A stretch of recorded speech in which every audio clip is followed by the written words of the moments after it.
What is your ethnicity? So I'm adopted, Okay. and so there are several holes in my in what I know, what I have access to. We have yet to I haven't yet had an opportunity to locate my biological father. Okay. But matrilineally, on my birth mother's side, I'm Lummi, which is like a Coast Salish up by what's currently called Bellingham, Washington. Okay. And then and Dutch. Okay. And Dutch on your maternal side, you said? Mm-hmm. Okay. Yeah. And so then I'm Dutch and Lummi, and then we have no idea. on your dad's side. Yeah.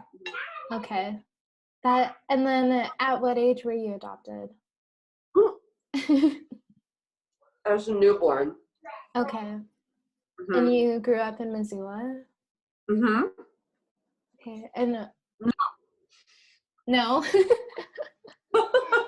I'm so sorry. Oh no, I was it's like, okay. I have to eat food right now or else I'm going to be worthless. I grew up in Portland, Oregon. So I was born and raised in Portland. Okay. And I moved to Missoula to go to college. And then left and lived in Los Angeles for 3 years and New York for about 8 years, and then just came back recently. Oh, why did you choose Missoula? My husband is from here originally, and despite when we left New York, we had it was time. We knew it was time to like come back and be close to family, and even though I'm so sorry, Oh no, it's okay. distracting. But it felt like a really good place to raise kids, except for how white it is. Okay. Aside from them not having access to a lot of different cultures, it's the mountains, the dirt, Yeah. the size of the community, Mm-hmm. the landscape. We already have a pretty well established. When we came back, we had a really well established community of friends who were still here. Oh, okay. Yeah, and it felt like the size was the right size to be able to fold somewhat seamlessly into living here and being like we didn't think it would take that long to be active members of our community and actually like be able to see a difference through the work that we were doing, rather than, we also considered going back to Portland, but it just felt like that would be a little longer journey to help to be active an participants. Okay. Yeah, I mean, my husband and I are both artists, so because of the relationships that we already had in Missoula and because of the size of Missoula, we knew that we would be able to sort of actively participate in the arts community faster than if we went to Portland. It was like probably a 5 or 6 year process of like finding the people and then ingratiating ourselves and cutting our teeth and proving ourselves as, having valid voices. And I feel like I went through something similar after college. I tried to leave a couple times, and then I realized like I had already worked so hard to be a voice, like even a small voice in Missoula, and that I didn't really want to start over. But yeah, so awesome. at what age did you have that discussion with your parents that you were adopted? I always knew. Okay. My parents did a really great job. They made it like a bedtime story that was like my family's own personal fairy tale. Oh, cute. So I always knew that I was adopted. It was always framed as a gift.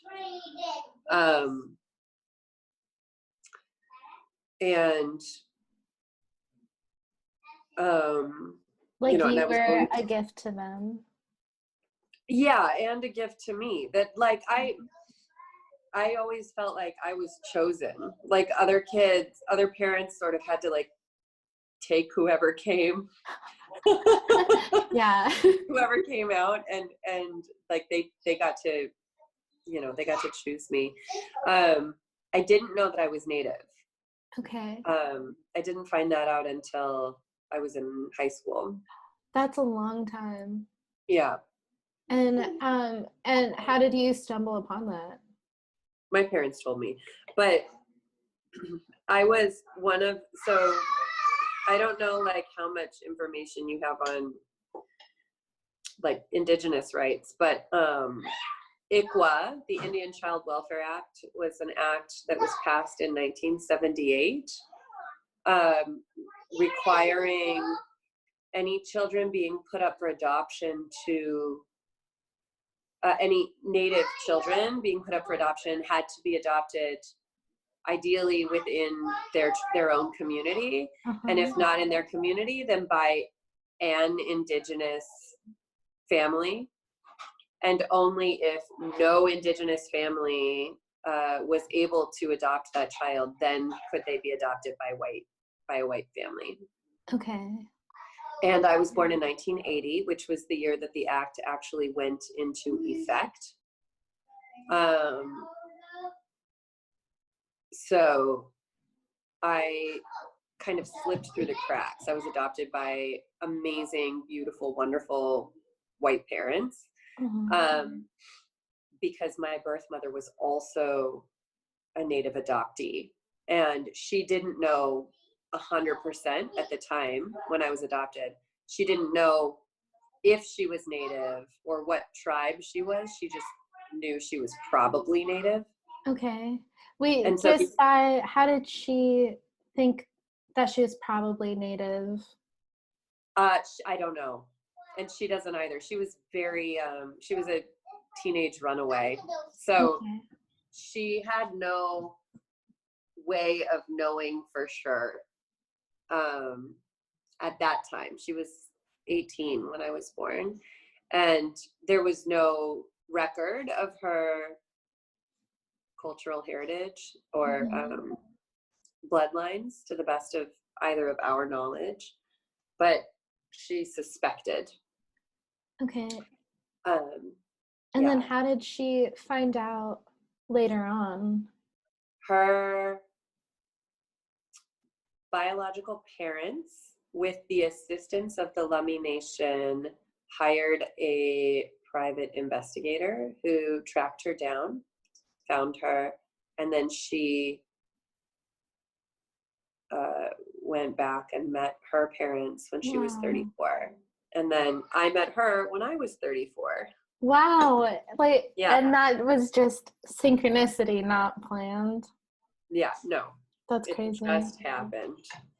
And then, okay, so that's, when you were growing up, did you suspect that you're Native? Or did you, when you looked in the mirror, were you not sure? Like, did you feel like you were white? My journey was, yeah, it was funny. I mean, I definitely wasn't, I didn't think I was probably Native necessarily, but I knew I was something non-white.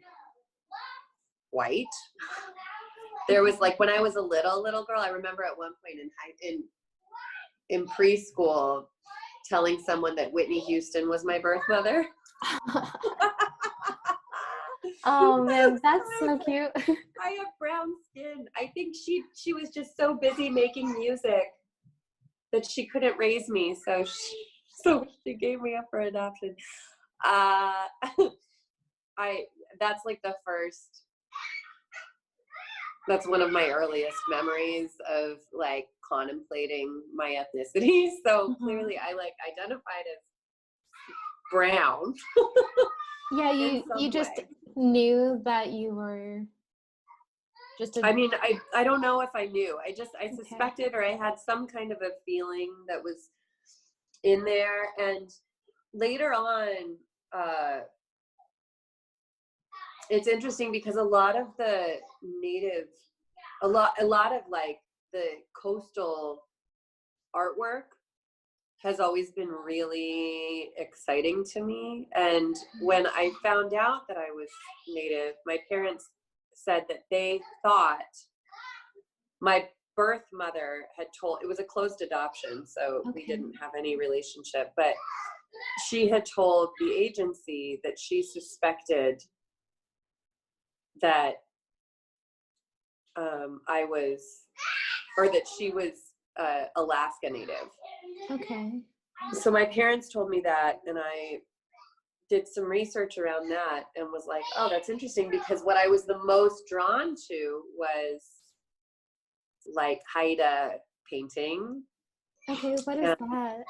Haida is also coastal Salish. They're like further north from Lummi, but a lot of the artwork of the Pacific Northwest has been something that I've always like just loved, and it felt kind of like home. I don't really know how to explain it, but it did.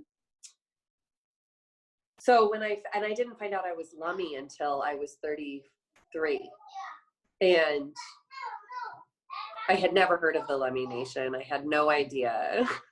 But as I learned more, I was like, oh, that's kind of interesting, because I'd always been interested in or just drawn to the imagery, which I did grow up around a little bit. I mean, I grew up in the Pacific Northwest, so there was, in various places just around the community, there would be paintings and things. So when you found out that you were Native, did you feel this desire to reach out to your biological mom? Mm-hmm. Yeah, absolutely. I'm gonna take this outside so that my kid isn't so distracting. I apologize. Yeah, I did, but I also knew that she was homeless. Like still was? No, I didn't know. Oh, okay. I just knew that she had been, and I knew that there had been,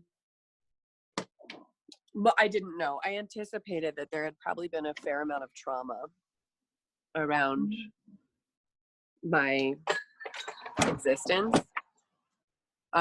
Whether there was trauma around my conception and whatnot, I'll never know. But I mean, well, I do know now, but at the time I didn't know if I would ever find out. But I did know that I just wasn't sure I was ever going to be able to find her, like I wanted to very badly, but it was a closed adoption. I wanted very badly to respect her autonomy. I didn't feel like she owed me anything. I mean, she had already like not aborted me and given me a life, which I thought was pretty amazing. So, yeah, it took a long time before you found her? Yeah. What was that process like? I tried to write her a letter. My dad, my adoptive father, had done some sleuthing and had saved what he believed to be, had looked up and saved for me what he believed to be her name, in case I was ever curious. And then he gave it to me, and I looked her up, and I called, or I didn't call. I wrote a letter to who I thought was maybe who she was, and I didn't hear back. And then I got a voicemail, or I got a missed phone call from the same phone number, and they didn't leave a message. And then I was like, oh, I guess that's it. I guess I don't get to know her, because I had said in the letter, if you don't want to contact, like, the ball is in your court, and I don't want to bother you if you don't want to be bothered. And at what age was that you? Probably about 27. Okay. 28. And then I don't know how long of the story you want this to be. Oh, I'm really interested. I'm very, so I've been making a documentary about this for the Oh, last okay. 8 years. So I have a lot of information. um, but I'm an actress, and I made a film with a director who became a dear friend named Brooke Swaney, who's Salish and Blackfeet. Okay. And she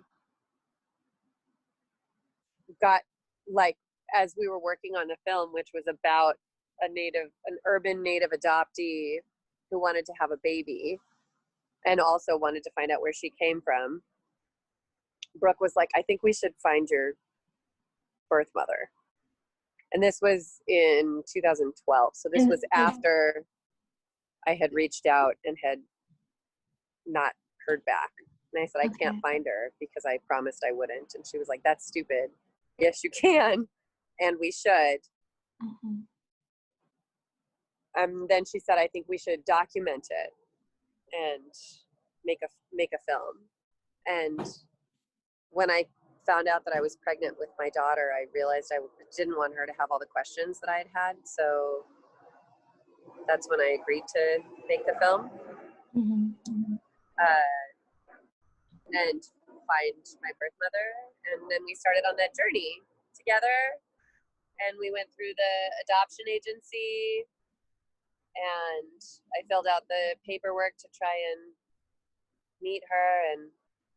And then it was a long, slow process, but we finally found each other in 2014. Well, we found each other pretty quick, but then we wrote letters back and forth, and that took a really long time. Like a Okay, really so it wasn't until you were 34 that you physically met her? Mhm. Okay, and then how long were you guys writing letters to each other? We only wrote a few letters back and forth. Like once the agency told me that she was around and wanted to meet, it took me 9 months to write the first letter. Like, I wrote a lot of drafts, and then I finally got it to her. I mailed it to her 9 months later, and then it took her 6 months to write back to me. Wow. She and I are both very bad at mail. Like, paperwork and mail is not either of. But also it seems like with that relationship that it takes a long time to process how you feel and to like articulate it Yeah, in a way absolutely. that you feel good about.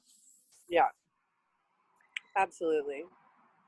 So So, girl, sorry. To circle back to what it was like growing up in Portland.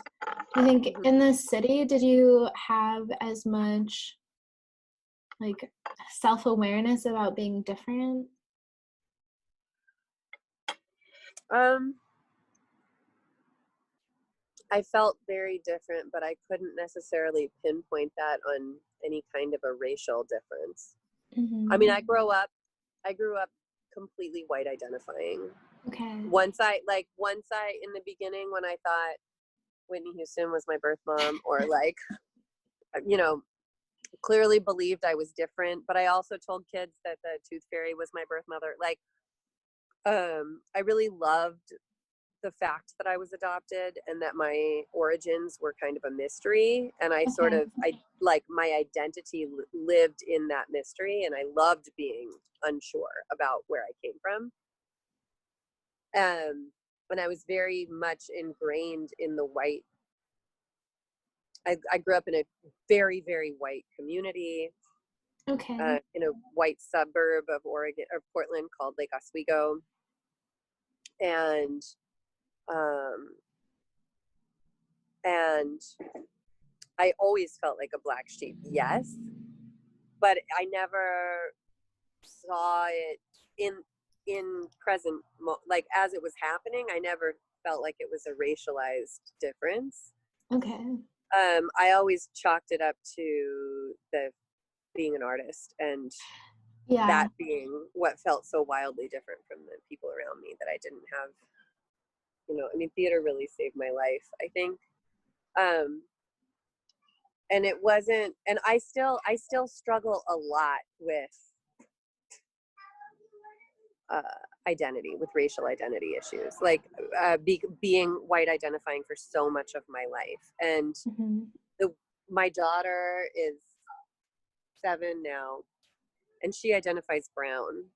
Oh, and all the way she like identifies as an Indigenous person, and I've learned more from that than anything, like having a child who stands comfortably in her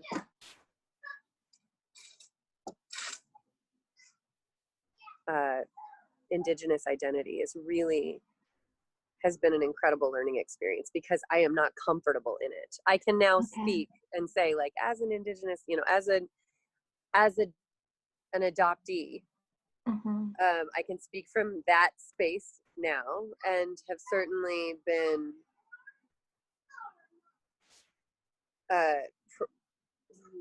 challenged by many friends who are Native. And what do you mean also challenged, like they're like, you are Native. Oh, okay. You are Native. Yeah. It's okay. It's like, be Native. Speak. You, like, just your existence is enough for you to speak as a Native woman. And and that is a constant struggle for me to feel. Hey, Lucia Moon, I'm on the phone. I'm so excited that you're having fun. Can you maybe be loud and run around in the backyard? Thanks. So cute. But I wrote a piece. I wrote a play in 2017. Oh, sorry. Oh, you're good. I wrote a play in 2017 that my co-wrote with my theater partner, and we were invited to be the keynote at a conference on race and writing called Thinking Its Presence. And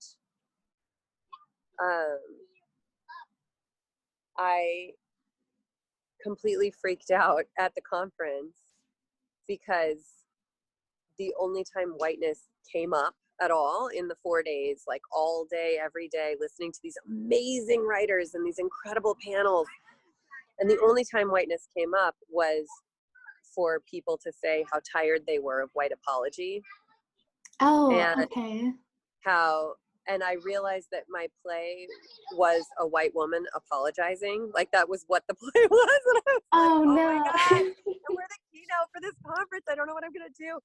And Pragita Sharma is the founder of the conference and a friend of mine. And I was like, Pragita, I'm so freaked out because everybody said they were tired of white apology, and I'm the keynote of the conference, and it's about white apology. It's like a white woman, literally a white woman apologizing for an hour. And she grabbed me by the shoulders and said, you are not white. Yeah. Stop being white. Like, it's okay. You get to say whatever you need to say. You will never be a white woman apologizing because you are not white. And no one had ever said anything like that to me. And I didn't realize until she said it how uncomfortable that would be, how uncomfortable I was standing in any, or trying to view the world through a lens that was not a white lens. I didn't know how to do it. Shoot, I just had a question and I lost my train of thought. Pardon? I said I just had a question and I lost my train of thought. Sorry. Oh no, it like had to do with what you were saying. By white apology, could you be more specific? Is it like literally just white people saying I'm sorry? Basically. Okay.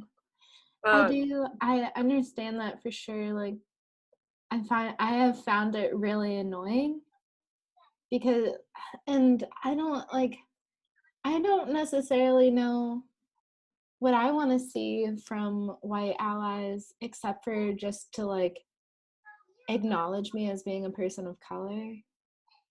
And like I think growing up, my experiences were so I'm half Filipino, and my mom had an arranged marriage with my dad, who's from Montana, and she was 19, and so she immigrated a year later after their marriage, and then 5 years later had us kids, and then another 5 years later they got divorced. But my mom never became a citizen until after they separated. Mm-hmm. And growing up, we grew up in a super tight-knit Filipino community where like all the moms were like almost all of them were separated from their husbands, and so there are a lot of half kids, and we just grew up like that, you know, like our home lives were completely Filipino, and then our school lives and our work lives were white. And then like I got pretty obsessed with like learning about what like white families home lives were like when I started dating. and, and then I had like a couple times like, and I've talked about this a lot in like these interviews, but um um I had a boyfriend tell me that I was white, and like just totally minimized my voice as being Filipino. And like he'd come over to our house, you know, like he'd I'm interact sorry. with Hang me. on, really, 1 second. I'm so sorry. One Oh second. no, you're good. And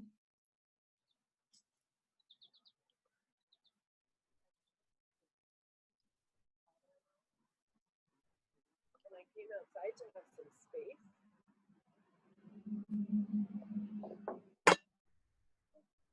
Okay, keep going. Okay, you gotta shh. And like that relationship was the first time that I felt like my voice as a person of color was minimized.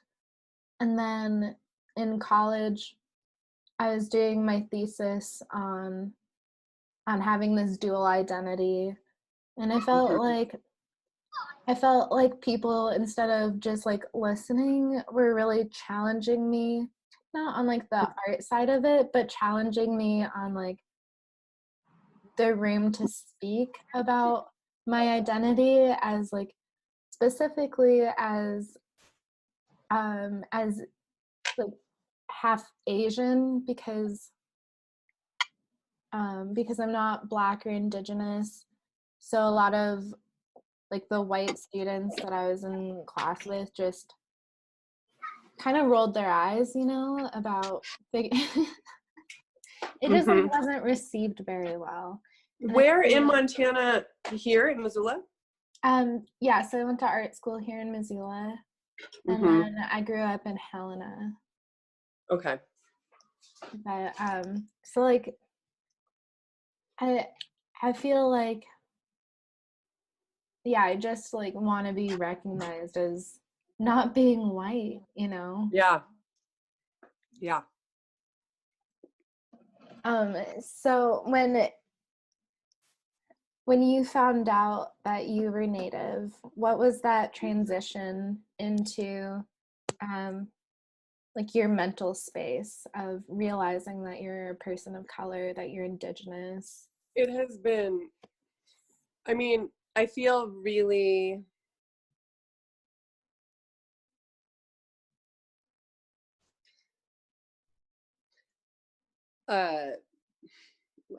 so because we've been documenting it all.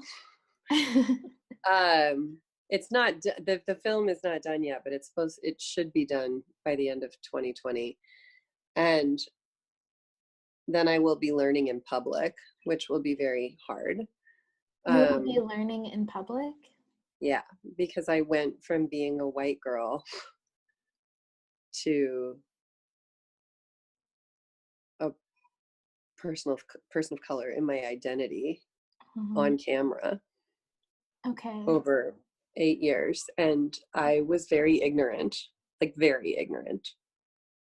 in the beginning. To your culture or to what specifically? Everything. My culture, to whiteness. I was so centered in like whiteness was, it was centered. It was the center. It was the lens through which everything was viewed. Mm-hmm. And my own, I feel like my own education has been slow and messy and very, very ungraceful. Okay. And I mean, I would have said that I was very far behind and very slow, though I do feel like the current awakening that at least the progressive America, like mainstream white America, is starting to wake up. And I'm like, oh, okay, so I know a little bit more than they do at this point, but I've been waking up along with a lot of the nation, I think, to inherent racism, to white supremacist institutions, and specifically around the centering of whiteness being the default and non-racialized, that whiteness, like being white, is not a race. It's just the way, was how I grew up and what I understood. Does that make sense?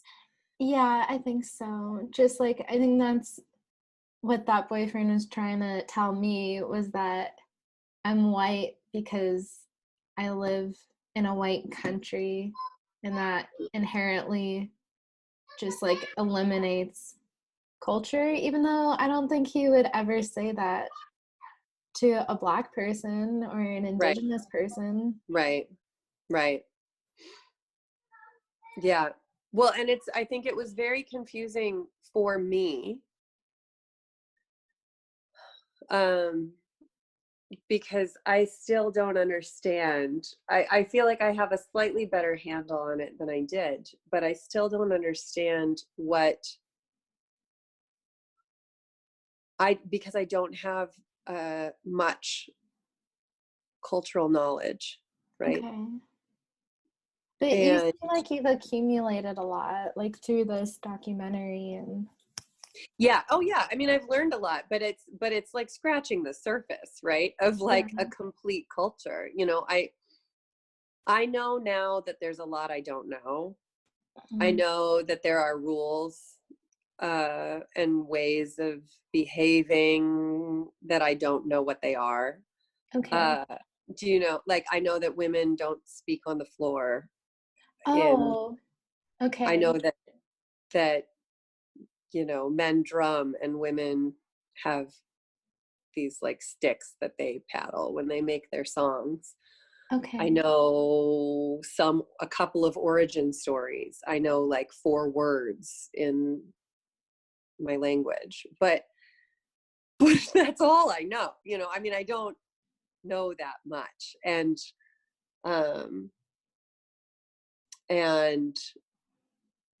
so a lot of, I think, the hangups that I have personally had around identity have been, I'm not sure what or how to claim my indigeneity without culture.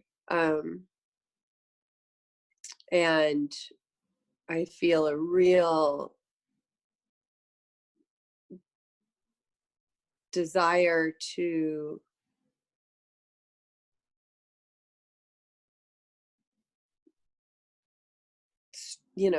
straddle, or to try and understand how to do right by my ancestors, how to do right by my children, by my children's children, how to repair in spaces where that is possible, the severed lines of information and culture, but also at this point, I'm not yet, it feels also very, I don't know if this is something that you also share or not. I mean, you grew up with knowledge and access to relatives who are, who are Filipino. I didn't have that. So for me, sometimes it feels like I would have to abandon what I've built up to this point. Okay. In order to pick it up, right? I mean, not dissimilar to what we were talking about as artists. To Oh, be like, yeah, just start over in a new if I community. want to understand what it is to be Lummi, does that mean I need to? It seems like I would have to move to Lummi. That's how I've been feeling about being Filipino, is like, I feel like, yes, I grew up in a Filipino community, but that's a Filipino American community. Mm-hmm. It's a very different, and I've been to the Philippines a few times, and but I still feel like there's still a confusion, of just like, Oh, do I yeah. try and latch on to like actual Filipino roots, or do I try to latch on to the Filipino community and like that different culture here? Because like when you like all of my aunties are totally different people, that they've been living in America.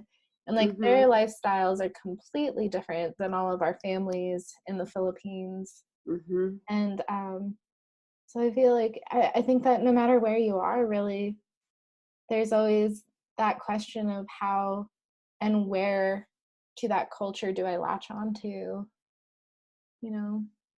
Yeah, and I don't know what it's like in the Filipino culture,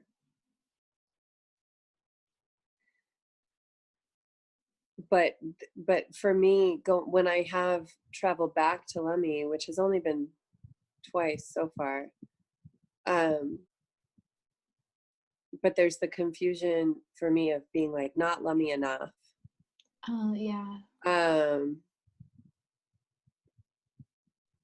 and fear around, if I ever went back to like live or spend a long period of time, clearly that's a message that I'm telling myself, right? Or something that's living in there, and I'm just like waiting for that to be validated by somebody else. Yeah, and the thing is Like like waiting for someone to utter it. that you're not enough, you mean? That I'm not, yeah, that like I'm not, I'm 2 generations removed from that community. Yeah. And so I was very fortunate. I mean, when the last time I went back, there's this committee of elders called the Grandparents Committee, and they held this really, really important to me ceremony where they wrapped my birth mother and I in Oh. blankets, and there was a lovely speech in Lemmy, and then translated that we belong, and clearly like a recognition that that was something that needed to be said, Mhm. um, and that no matter where we were, if we needed to remember that we had this blanket that we could wrap ourselves in and remember where we come from. And I learned later that that is like culturally something that happens during marriage, like in a marriage ceremony. The couple is wrapped in a new blanket together, that they belong to each other, and obviously we wrap babies, right? But this sense of being sort of surrounded by your culture or Yeah. and belonging. Well, and then also did that like give you a sense of belonging to that community too, like not just your mom? Oh, for sure. Yeah, no. Yeah. It wasn't about she and I belonging to each other. It was, Oh. it was the community was wrapping us. Oh, And okay. so they were embracing, and they wrapped us in blankets, and then they sang a song that I was also told when the song was done by someone who was there to witness. And she said, I've only heard that song sung twice in my life, and I'm Oh. in my 40s. Like it's a really special song. I have no idea what it meant. I don't know what the word, I don't, but it was a special song, I was told by this lady. And yeah, it was I mean, the message of the ceremony, like the significance of the ceremony, was a ceremony of belonging and welcoming and recognizing and claiming. And that was really, really powerful. But on the same day, an hour earlier, I had tried to enroll. Okay. And was told I couldn't because I didn't have the right paperwork. And What kind of paperwork was necessary? an original birth certificate that had my birth mother's name. And I had to take a parentage test, a DNA test. And they needed the birth certificate, marriage certificate, DNA test. That might have been everything. And I only had my adoption birth certificate and the papers of adoption. And so they said that I couldn't enroll. I needed to like go back and get the other paperwork, which was difficult because I live in Missoula. And I had driven to Bellingham to register, but I was born in Oregon. So I was like, no, I'm gonna, okay. And that process was really, I mean, it was devastating, like really, because it had taken a long time for me to work up the courage to enroll. This just happened 2 years ago. Because I don't want to be an enrolled member of my tribe if I don't understand what that means. Okay. You know, like I want to be a good lummy. Yeah. I want to vote for council, Yeah. tribal council, and I want to participate in the community in some capacity. And I don't want to do it until I know how to do that. But I worked up the courage to try to enroll and was rejected. And then an hour later was wrapped by the elders. Oh, that's confusing. Yeah, really confusing. And like clearly, like the enrollment is all colonial construct, right? Like you never had to enroll in a community. Okay, yeah. Traditionally, that was the American government requiring, like creating these identity crises. Yes, absolutely. Yeah, blood quantum, all of that is completely colonialist in its origins. And so to be rejected by the colonial construct of my community and then embraced in the cultural tradition of my community with like back to back, literally across the hall from one another in this building. I was like, this is insane. Is that in the documentary? Yeah.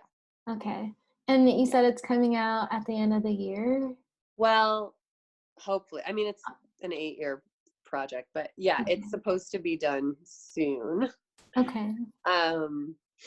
Yeah, and it's called Daughter of a Lost Bird. Okay. Yeah. Are you guys planning on showing it at the Roxy? Probably, yeah. We're being funded by Vision Maker Media, who's a subsidiary of PBS. And Okay, so wow. I think initially they will have some plan around what we were hoping to have a festival run first. And we'll see in this after COVID time what festivals look like. But yeah, I'm sure it'll screen at the Roxy, but hopefully it'll reach a lot further. Yeah, I definitely want to go see it. That's why I asked. Oh, yeah, thanks. Yeah. And then I just have one last question for you. And it is, what would you like to see from white allies in Missoula to make it a more inclusive space? I would love to see white allies actively trying to educate themselves. Okay. I mean, and I think specifically in my experience, I mean, for me, it seems like a really obvious place to start is around the indigenous population that lives in their midst. Yeah. I would love to see that, like actively pursuing relationships with their indigenous neighbors. Recognition about the fact that we're on stolen land. I would love to see, I don't know if you're familiar with what's been going on in Seattle. There's a lot been going on in Seattle that was very broad, but there was I think it was a year ago, Tracy Rector is a filmmaker who's based in Seattle, and she had been working with a gallery there, and they did this installation all over the city that had these posters saying you are on indigenous land. I would love to be able to ask anyone in Missoula, whose land are you? Whose traditional land are we standing on? I would love everyone to be able to say, this is traditional Pend Oreille land. Like that alone would be huge to me. Yeah. To understand what land acknowledgement means, to be doing, I like I told you, we're buying a house on Friday, we close on the house, and I've been doing research on like, what do reparations look like as an individual landowner? Is there any kind of organization set up to give white identifying citizens of Missoula an opportunity to pay reparations in any amount? Empty gestures are not enough, but small gestural payments to the community that they are directly benefiting from the oppression of, to me, seems like a really doable, valuable, especially for people who own property, act. And yeah, just more education and active pursuit of decentering whiteness. Okay. Which is such hard work.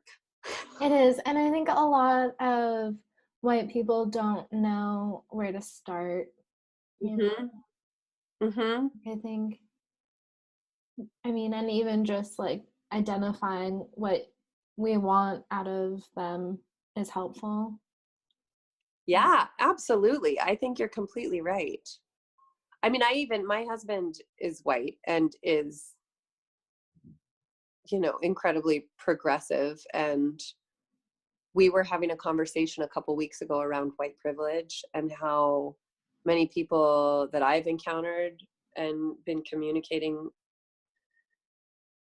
with around realizing that is the first thing we need to, like, if I'm going to engage in a conversation around race with anyone, I need to just make sure that we agree that white privilege exists.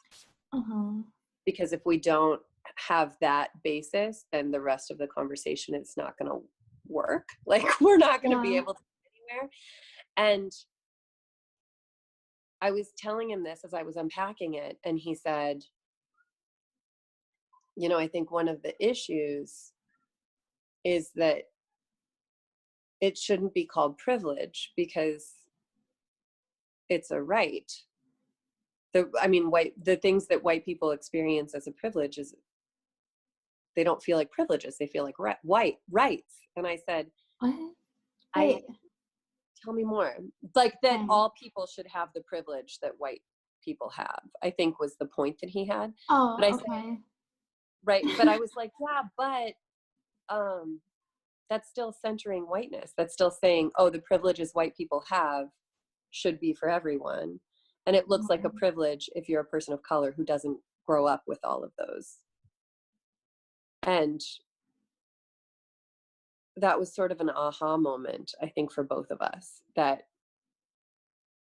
it's so deeply ingrained, the centering of whiteness, that it's like really, you have to like dig and dig and dig and dig and dig. Even once you've started the work in trying to decenter your own experience as being like the default if you're white. Yeah. I think I honestly haven't had a lot of I've been like really scared to talk to white people about my ethnicity and stuff because I haven't had good experiences. Like, I'm really sorry. Yeah, it's okay. I think that I'm realizing from these conversations though that it's time to start reopening that dialogue. So, yeah. I think I've been able to talk about it to like my recent partners, but just like in high school it was just like a bad enough right. But, yeah, it's a hard conversation to have, and it's, I think, in a community that's as white as Missoula is, it's a lot of burden to put on those of us who are not white. Like it's a small group of people. Yeah. Which it's larger than other places in Montana. Well, that's true. That's a good point. Yeah, I'm thinking in comparison to New York and LA. Oh, yeah. You're totally right. It is a lot more. It's just a lot more burden on a smaller percentage of the community. Yeah. Which is one of the things that I think is difficult. And I think, the most recent, from George Floyd's death and the Black Lives Matter movement, there's been some really beautiful shifts that I've observed happening in this community, and certainly a boatload more work to do. Yeah. But they're hard conversations, and they're not just hard conversations for white people. Yeah, they're hard for everybody. Yeah. Okay, I think that this is gonna cut out in a couple of minutes. But okay. Thank you so much for taking time out of moving to talk to me. Oh yeah, thanks for giving me while I kept shoving food in my face and moving around to hide from my kids. Yeah. No, I like it. I like having a more casual. Oh, good. Well, yeah, that's the only way I'm able to roll today. Okay. Well, enjoy moving into your new place. Thank you. Good luck with your painting. Thank you. Yeah. Excited to see what you come up with. Thanks. Hopefully we'll talk soon. Yes, please. All right. Take care.